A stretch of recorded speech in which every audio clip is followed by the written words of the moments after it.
C'est au palais Rénovation de Libreville que toutes les forces vives de la nation gabonaise se sont retrouvées durant 2 jours, du jeudi 5 au vendredi 6 janvier 2023, pour présenter les vœux de nouvel an au président de la République, Ali Bongo Ondimba, et à son épouse. Pour la dernière journée, après le corps diplomatique et les forces de défense et de sécurité, le tour est revenu au gouvernement, aux institutions constitutionnelles, au corps judiciaire, à la presse, aux confessions religieuses, pour ne citer que celles-là, de présenter leurs vœux les meilleurs au coup présidentiel.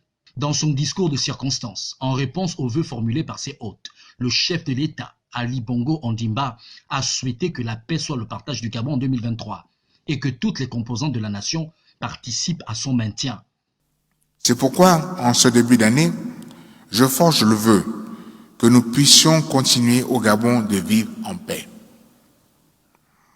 Et d'ailleurs, là où il y a des conflits, je forge le vœu qu'ils disparaissent, ou qu'au moins ils s'atténuent.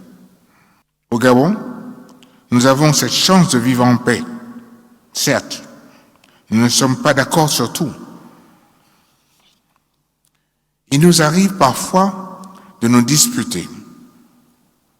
Mais nos problèmes, nous finissons toujours par les surmonter de manière pacifique grâce au dialogue, la discussion, l'échange.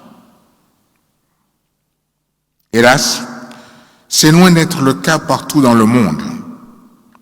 L'Afrique centrale en particulier, reste minée en bien des endroits par des conflits souvent très meurtriers.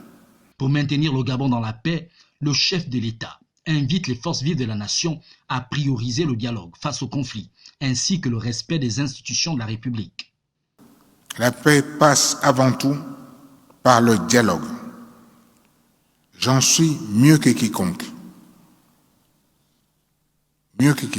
persuadé. Le dialogue est le moyen le plus efficace pour surmonter les difficultés, déminer les conflits, les prévenir aussi.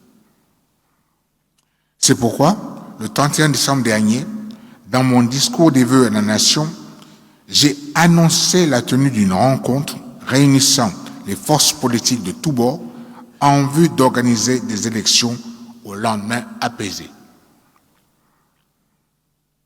Mais ce dialogue, il n'y a pas qu'en matière électorale que je le prône, en matière sociale aussi. Mais la paix passe aussi par le respect des institutions et de l'autorité de l'État. Pour Ali Bongo Ondimba, l'implication de tous est plus que nécessaire. 2023 ne doit pas ressembler aux années précédentes. Mais la paix, c'est aussi la stabilité. C'est le rôle des institutions démocratiques de l'assurer. La paix, c'est aussi, peut-être avant tout, la sécurité. C'est le rôle des forces de l'ordre de l'assurer. Pour garantir la paix, nous avons besoin du concours de tous, de l'État, à travers ses différents corps, mais aussi de la société, les médias, les entreprises, les associations, etc. Chacun a un rôle à jouer, une responsabilité à exercer. Une société pacifiée est une œuvre commune. L'intérêt supérieur de la nation doit toujours être placé au-dessus des intérêts particuliers. Rappelons que cet appel à la paix du chef de l'État intervient à quelques mois des élections présidentielles d'août 2023.